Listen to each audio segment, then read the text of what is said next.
Praise the lord. Yesu ప్రభు నామంలో Immanuel ministries ద్వారా ఉదయకాలపు వర్తమానాల కొరకు ఎదురు చూస్తున్న ప్రభు బిడ్డలైన మీ అందరికీ ప్రభు పేరిట మీ అందరికీ మా శుభాలు, మా వందనాలు తెలియజేస్తున్నాం. దయగల దేవుడు గడిచిన రాత్రికాలం అంతా సజీవులుగా మనల్ని కాపాడి మరో నూతన దినాన్ని దయాకిరీటంగా అనుగ్రహించిన యేసయ్యకు మహిమ కలుగును గాక. ఈరోజు శనివారం కదా. ప్రతి శనివారం ఇమాన్యుయల్ మినిస్ట్రీస్ సెంట్రల్ మందిరంలో ఉపవాస ప్రార్థన జరుగుతుంది. 10 గంటల నుంచి మధ్యాహ్నం 1 గంట వరకు లైవ్ అందించబడుతుంది. ఈ విషయాన్ని అనేకులకు తెలియజేయండి. ఒక చక్కటి సందేశం ప్రభు మనందరి కొరకు సిద్ధపరిచారు. రేపు ఆదివారం కదా. ఇమాన్యుయల్ మినిస్ట్రీస్ సెంట్రల్ మందిరంలో 4 ఆరాధనలు జరుగుతున్నాయి. ప్రతి ఆదివారం ఉదయం 5:45 first service, 8:30 second service, 11:15 third service, మరలా తిరిగి సాయంత్రం 7 గంటలకి ఫోర్త్ సర్వీస్ జరుగుతుంది. ఏ సంఘానికి వెళ్ళని వాళ్ళు, ఒక చక్కటి సంఘం, శ్రేష్టమైన వాక్యం కావాలని ఆశపడిన బిడ్డలందరినీ ఇమాన్యుయల్ మినిస్ట్రీస్ ప్రేమతో మేము ఆహ్వానిస్తున్నాం. వచ్చే వారం 26, 27, 28, 29 తారీఖుల్లో మెదక్లో మన మీటింగ్స్ ఉన్నాయి. మీరందరూ ప్రార్థన చేయండి. అవకాశం ఉన్న బిడ్డలందరూ తప్పకుండా ఆ మెదక్ మీటింగ్స్లో మీరు పాలు పంపులు పొందాలని ప్రేమతో తెలియజేస్తున్నాం. జూన్ నెల 1వ తారీఖు, 2వ తారీఖు mega youth conference Emmanuel ministries central మందిరంలో ఈ యూత్ కాన్ఫరెన్స్ ఏర్పాటు చేయడం జరిగింది. దయచేసి మీ యవ్వన బిడ్డలందరినీ మందిరానికి పంపించాలని ప్రేమతో తెలియజేస్తున్నాం. నిశ్చయముగా అనేక మంది యవ్వన బిడ్డలు ప్రభు తట్టు తిరగడానికి, ప్రభువుకు సాక్షులుగా మన పిల్లలు బ్రతకడానికి దేవుడు కృప చూపించబోతున్నారు. మంచిది. ఈరోజు దేవుడు చక్కటి సందేశాన్ని మనందరి కొరకు సిద్ధపరిచారు. చూడండి ఒకసారి. ఆదికాండము 29వ అధ్యాయము 34వ వచనం. ఆదికాండము 29వ అధ్యాయము 34వ వచనం నేను చదువుతాను. ఆమె మరలా గర్భవతి అయి కుమారుని కని తుదకు ఈసారి నా పెనిమిటి నాతో హత్తుకొని ఉండును, అతనికి 3 కుమారులను కంటిననుకొనెను, అందుచేత అతనికి లేవి అను పేరు పెట్టెను. చూసారా, లేయమ్మ యాకోబునకు మొదటి కుమారుని కని మొదటి వానికి రూబేను అని పేరు పెట్టింది. ఆ తర్వాత 2వ కుమారుని కని 2వ వాడికి షిమ్యోను అని పేరు పెట్టింది. 3వ వానికి విచిత్రం, ఈసారి నా భర్త నన్ను హత్తుకొని ఉండును అని 3వ వానికి లేవి అని పేరు పెట్టింది. లేవి అనే మాటకున్న అర్థం హత్తుకొనుట అని. మరొకసారి, లేవి అనగా హత్తుకొనుట. బైబిల్లో మనం చూస్తే లేఖనాల్లో రాయబడింది కదా, పురుషుడు తన తండ్రిని తన తల్లిని విడిచి భార్యను హత్తుకొనును అని. ఈ మాట కేవలం లోక సంబంధమైన భార్యాభర్తలను గూర్చి మాత్రమే కాదు. లేఖనాల్లో మనం చూస్తే యేసుక్రీస్తు ప్రభు పరలోకపు తండ్రిని విడిచి, పరలోకమనే తల్లిని విడిచి కల్వరి శిలువలో మన కొరకు తన ప్రాణాన్ని అర్పించాడు. పరలోకంలో ఉన్న తండ్రిని విడిచిపెట్టాడు. పరలోకమనే తల్లిని యేసయ్య విడిచిపెట్టి సంఘాన్ని, అంటే పెండ్లి భార్యను యేసయ్య హత్తుకున్నారు. దైవజనమా, సంఘం యేసయ్య ప్రాణం. అందుకనే లేఖనాల్లో మనం చూస్తాం కదా, క్రీస్తు స్వరక్తమిచ్చి సంపాదించిన సంఘం అని. అంటే సంఘం యేసయ్య ప్రాణం. ప్రతి క్రైస్తవుడు తన జీవితంలో యేసయ్య సంఘం కొరకు ప్రాణం పెట్టాడు కదా, ఆ సంఘాన్ని హత్తుకునే వారిగా మనం ఉండాలి. ఆదివారం ఏదో వచ్చి వెళ్ళేవారిగా కాదు. నేను రాకపోతే ఎవరైనా ఏమైనా అనుకుంటారేమో, దైవ సేవకులు ఏమైనా అనుకుంటారేమో అన్నట్లుగా కాదు. సంఘానికి వచ్చే ప్రతి బిడ్డ ఆ సంఘాన్ని హత్తుకునే వారిగా మనం ఉండాలి. ఈ మాటలు వింటున్న నీ జీవితంలో ఒకసారి ఆలోచించు. నువ్వు సంఘానికి వస్తూ సంఘాన్ని హత్తుకునే వాడిగా ఉన్నావో, లేకపోతే ఏదో అందరిలాగా వచ్చి వెళ్ళేవాడిగా ఉన్నావో ఒకసారి ఆలోచించు. క్రైస్తవులుగా మన ప్రాణం ఎప్పుడూ యేసయ్యను హత్తుకునేదిగా ఉండాలి. లేఖనాల్లో మనం చూస్తే ఆ భక్తుడు బాధతో, వేదనతో ఆ మాట అంటాడు. చూడండి ఒకసారి, కీర్తనల గ్రంథం 119వ కీర్తన 25వ చరణం. 119వ కీర్తన 119వ కీర్తన 25వ చరణం నేను చదువుతాను. నా ప్రాణము మంటిని హత్తుకొనుచున్నది, నీ వాక్యము చేత నన్ను స్థిరపరచుము. భక్తుడైన దావీదు బాధతో ఈ మాట అంటాడు. ఏమని? నా ప్రాణము మంటిని హత్తుకొనుచున్నది, నీ వాక్యం చేత నన్ను స్థిరపరచు. ఈరోజు వాక్యం వింటున్న దైవజనమా, ఒకసారి కూర్చొని ఆలోచించు. దావీదు ప్రాణం మంటిని హత్తుకున్నట్లుగా, మన్ను అనగా లోకం, దావీదు ప్రాణం లోకాన్ని హత్తుకున్నట్లుగా నీ ప్రాణం కూడా లోకాన్ని హత్తుకుంటుందేమో. ఆదివారం మందిరానికి వస్తున్నావు, ప్రతిరోజు కుటుంబ సమేతంగా కుటుంబ ప్రార్థన చేసుకుంటున్నావు, వ్యక్తిగతంగా ప్రార్థన చేసుకుంటున్నావు, ప్రతిరోజు వాక్యం చదువుకుంటున్నావు. అయినా నీ ప్రాణం లోకాన్ని హత్తుకుంటుందేమో. దైవజనమా, నీ ప్రాణం సినిమాలను హత్తుకుంటుందేమో, సీరియళ్ళను హత్తుకుంటుందేమో, జబర్దస్త్ షోలను హత్తుకుంటుందేమో. నీ ప్రాణం సెల్ ఫోన్లో అపవిత్రమైన వాటిని హత్తుకుంటుందేమో. ఒకసారి ఆలోచించు. నీ ప్రాణం దేన్ని హత్తుకుంటుంది? యేసయ్యను హత్తుకుంటుందా? లోకాన్ని హత్తుకుంటుందా?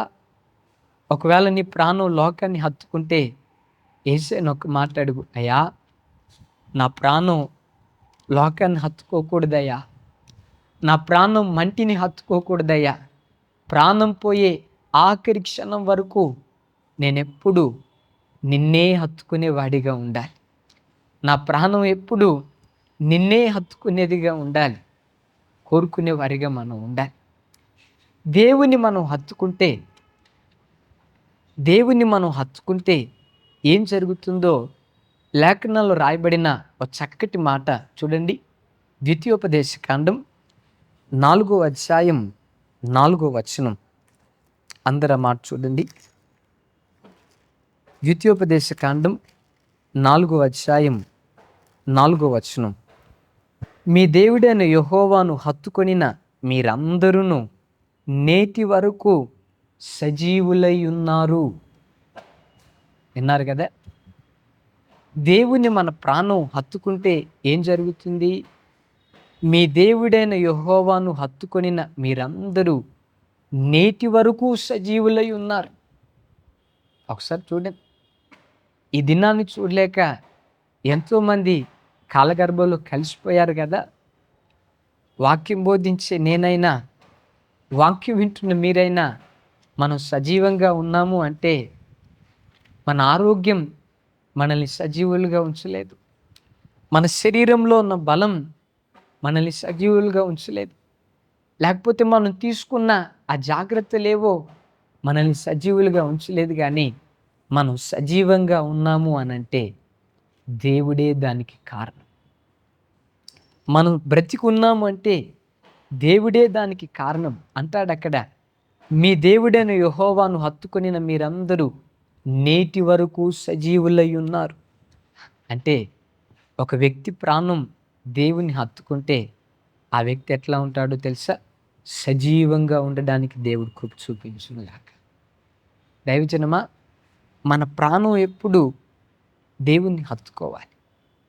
అసలు దేవుణ్ణి హత్తుకుంటే ఏం జరుగుతుందో బైబిల్లో మనం చూస్తే దేవునిని హత్తుకొనిన ఆ భక్తుల జీవితాలు మనకు ఏ పాఠం నేర్పిస్తాయో చూడండి. దేవునిని హత్తుకొనిన ఒక రాజు, చూడండి ఆ మాట, రాజుల 2వ గ్రంథం 18వ అధ్యాయం 6వ వచనం. రాజుల 2వ గ్రంథం 18వ అధ్యాయం 6వ వచనం నేను చదువుతాను.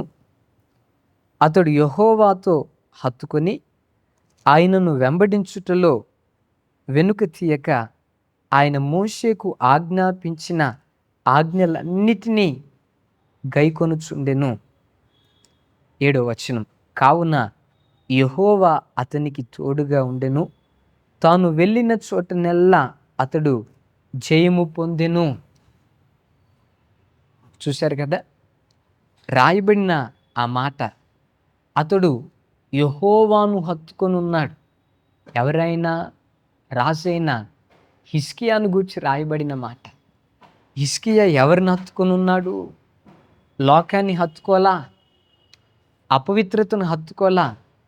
హిజ్కియా రాజు దేవునిని హత్తుకొని ఉన్నాడు. దేవునిని హత్తుకొని ఉన్నాడు. ఒకసారి చూడండి, హిజ్కియా 25వ సంవత్సరంలో రాజు అయ్యాడు. ఎన్నో సంవత్సరం? 25వ సంవత్సరం. లోకంలో 25 సంవత్సరాల వయసులో ఉన్న ఏ యవనస్తుడైనా లోకాన్ని హత్తుకుంటాడు, ఫ్రెండ్స్ని హత్తుకుని ఉంటాడు, పార్టీలను హత్తుకొని ఉంటాడు, లోకంలో ఉన్న అపవిత్రతను హత్తుకొని ఉంటాడు. కానీ హిజ్కియాను గురించి రాయబడిన మాట చూశారా? అతడు యెహోవాను హత్తుకొని ఉన్నాడు. యెహోవాను హత్తుకొని ఉంటే ఏం జరిగింది? లేఖనాల్లో మనం చూస్తాం కదా, హిజ్కియా ఒక సందర్భంలో మరణకరమైన వ్యాధితో బాధపడుతున్నాడు. మరణకరమైన వ్యాధితో బాధపడుతున్నాడు. మరణకరమైన వ్యాధితో బాధపడుతూ ఒక చిన్న ప్రార్థన దేవుని సన్నిధిలో హిజ్కియా చేశాడు కదా. వాక్యంలో మనం చూస్తే 15 సంవత్సరాల ఆయుష్ను దేవుడు పెంచాడు. అయ్యా హిజ్కియా, ఎందుకు దేవుడు ఆ మరణకరమైన వ్యాధి నుంచి నీకు విడుదలిచ్చాడు? నీ ప్రాణాన్ని మరణములో నుండి ఎందుకు దేవుడు జీవానికి దాటింపజేశాడు? ఎందుకు దాటింపజేశాడో తెలుసా? నా ప్రాణం దేవుని హత్తుకొని ఉందయ్యా. ఈరోజు వాక్యం వింటున్న నీ జీవితంలో ఒకవేళ హిజ్కియా మరణకరమైన రోగంతో బాధపడుతున్నట్లు నీ బ్రతుకులో ఏదైనా అనారోగ్యంతో బాధపడుతున్నావేమో, శరీరంలో తీరని రోగంతో బాధపడుతున్నావేమో, కొన్ని సంవత్సరాల నుంచి దీర్ఘకాలిక వ్యాధితోనూ బాధపడుతున్నావేమో. ఎన్నో హాస్పిటల్కి వెళ్ళానన్నా, ఎన్నో మెడిసిన్ వాడుతున్నానన్నా, అయినా నా బ్రతుకులో స్వస్థత లేదు. అయినా నా బ్రతుకులో వ్యాధి నుంచి నేను విడుదల పొందుకోలేకపోతున్నాను. ఒకవేళ నీ పరిస్థితి ఈ రీతిగా ఉందేమో, హిజ్కియా దేవుణ్ణి హత్తుకొని ఉన్నాడు కదా. నీవు దేవుణ్ణి హత్తుకో, నీ శరీరంలో కావలసిన ఆరోగ్యం యేసు నామం పేరిట దేవుడు అనుగ్రహించునుగాక. హిజ్కియా చూడండి, లోకాన్ని హత్తుకోలా, తానెప్పుడు దేవుణ్ణి హత్తుకొని బ్రతికాడు. దైవజనమా, దేవుణ్ణి హత్తుకొని బ్రతికే కృప యేసయ్య మనందరికీ దయచేయునుగాక. రెండో మాట, దేవుణ్ణి మనం హత్తుకుంటే ఏం జరుగుతుంది చూడండి ఒకసారి. రూతు గ్రంథం 1వ అధ్యాయం 14వ వచనం. రూతు గ్రంథం 1వ అధ్యాయం 14వ వచనం నేను చదువుతాను, అందరూ ఆ మాట చూడండి. వారు ఎలుగెత్తి ఏడవగా ఓర్ప తన అత్తను ముద్దు పెట్టుకొనెను, రూతు ఆమెను హత్తుకొనెను. చూడండి, నయోమికి 2 కోడళ్ళు. ఒక కోడలి పేరు ఓర్ప, ఇంకొక కోడలి పేరు రూత్. నయోమి భర్తను కోల్పోయింది. ఇద్దరు కోడళ్ళు భర్తను కోల్పోయారు. అయితే ఆ తల్లి కొన్ని మాటలు చెప్పింది. అమ్మా, మీరు ఇంటికెళ్ళి మరొక వివాహం చేసుకొని సంతోషంగా ఉండండి అని చెప్తే ఓర్ప ఏం చేసిందో తెలుసా? అత్తను ముద్దు పెట్టుకొని తన ఇంటికి వెళ్ళిపోయింది. కానీ రూతమ్మను గురించి రాయబడిన మాట, ఆ, రూతమ్మ నయోమిని హత్తుకొని ఉన్నది. హత్తుకొని ఉన్నది. ఎవరిని హత్తుకొని ఉంది? అత్తమ్మను హత్తుకొని ఉన్నది. నయోమి అన్న మాటకు అర్థం మధురము అన్న అర్థం. అంటే దేన్ని హత్తుకొని ఉన్నది? లేఖనాల్లో మనం చూస్తాం కదా, మధురమైనది ఏది? జుంటి తేనె దారల కంటే నీ వాక్యం మధురమైనది వాక్యంలో రాయబడింది కదా. రూతమ్మ తల్లి మధురమైన దాన్ని హత్తుకొని ఉన్నది, వాక్యాన్ని హత్తుకొని ఉన్నది. మనందరికీ తెలుసు కదా, ఆది యందు వాక్యం ఉండెను, ఆ వాక్యము దేవుని యొద్ద ఉండెను, ఆ వాక్యమే దేవుడై ఉండెను. అంటే ఆ తల్లి దేన్ని హత్తుకొని ఉందో తెలుసా? యేసయ్యను హత్తుకొని ఉంది.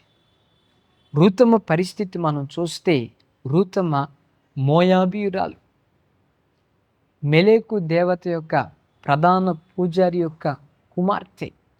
ఒకప్పుడు రూతమ్మ పరిస్థితి సంపన్న స్థితి. ఏ స్థితి? సంపన్న స్థితి. ఇక్కడికి వచ్చిన తర్వాత ఏమీ లేదు, సర్వస్వం కోల్పోయింది. సర్వస్వం కోల్పోయిన తర్వాత ఇక నేను నా అత్తతో ఎందుకు ఉండాలి, ఎందుకు నా అత్తను హత్తుకోవాలి అని అనుకోలా. సర్వస్వాన్ని కోల్పోయిన తన అత్తను మాత్రం విడిచిపెట్టలా. ఈ వాక్యం వింటున్న దైవజనమా, ఒకవేళ నీ బ్రతుకులో, ఒకప్పుడు నా బ్రతుకు కూడా రూతమ్మకు లాగా సంపన్న స్థితిలో ఉండేవాడిని.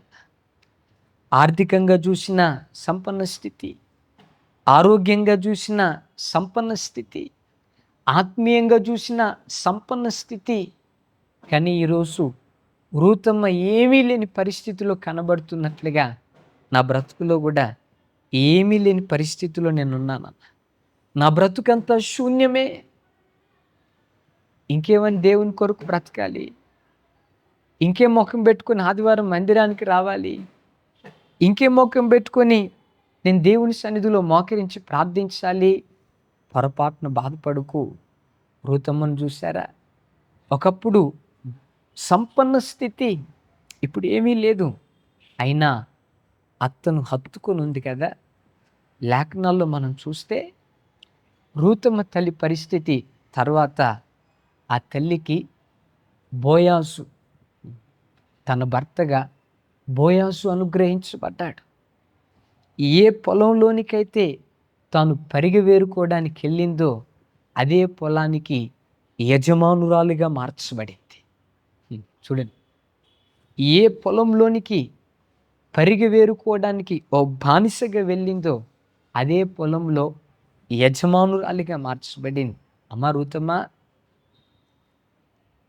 చూడండి, పొలానికి దాసురాలిగా వెళ్ళావు కదా, పరిగెరుకునే దానికే వెళ్ళావు కదా, ఎలా నువ్వు యజమానురాలిగా మార్చబడ్డావు? ఎలా యజమానురాలిగా మార్చబడిందో తెలుసా? రూతమ్మ నయోమిని హత్తుకొని బ్రతికింది.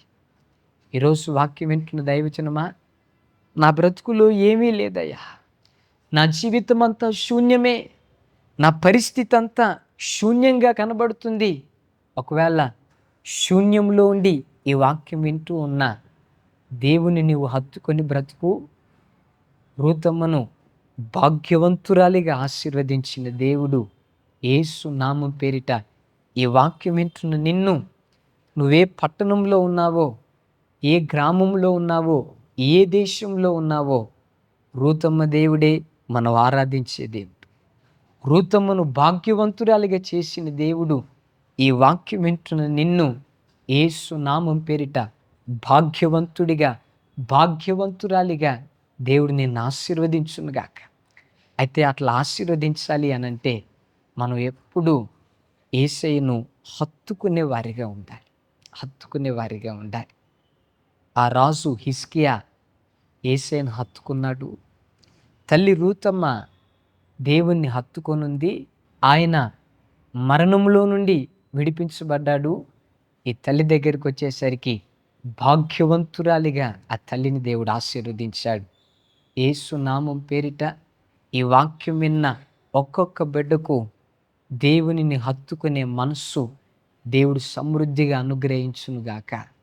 ఆమేన్. ప్రార్థన చేసుకుందాం. అందరూ కళ్ళు మూసుకునండి. తండ్రి, మీకు స్తోత్రం. ఈ ఉదయకాల సమయంలో మాతో మీరు మాట్లాడిన ప్రతి మాట కొరకు మిమ్మల్ని స్తుతిస్తున్నాం. దేవా, మా ప్రాణం లోకాన్ని హత్తుకునేదిగా ఉండకూడదయ్యా.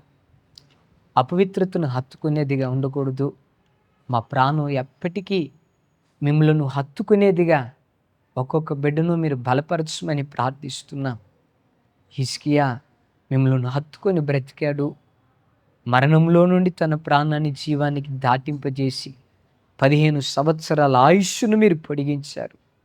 రూతమ్మ మిమ్మల్ని హత్తుకొని బ్రతికింది. దీన స్థితిలో నుంచి భాగ్యవంతురాలిగా తల్లిని ఆశీర్వదించావు. ఈ వాక్యం విన్న ప్రతి బిడ్డను యేసు నామం పేరిట ఆ రీతిగా మీరు ఆశీర్వదించుదురుగాక. ఈ దినమంతా చేయబోతున్న ఉద్యోగాలు, వ్యాపారాలు, చేతి పనులు, వ్యవసాయాలన్నిటినీ యేసు నామములో మీరు ఆశీర్వదించండి. క్షేమకరమైన ప్రయాణాలు బిడ్డలకు మీరు అనుగ్రహించమని ప్రార్థిస్తున్నా.